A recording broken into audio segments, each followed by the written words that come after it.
Έχω ένα πολύ απλό αλλά αποτελεσματικό σύστημα για να βγάζω χρήματα με τέτοια νομίσματα.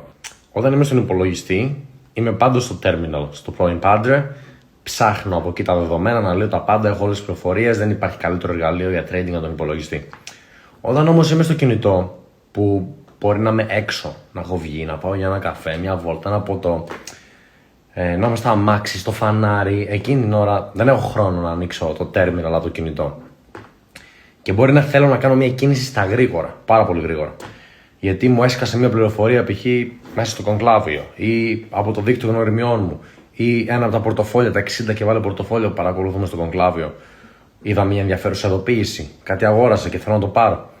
Αλλά έχω λίγο χρόνο και θέλω να το κάνω γρήγορα.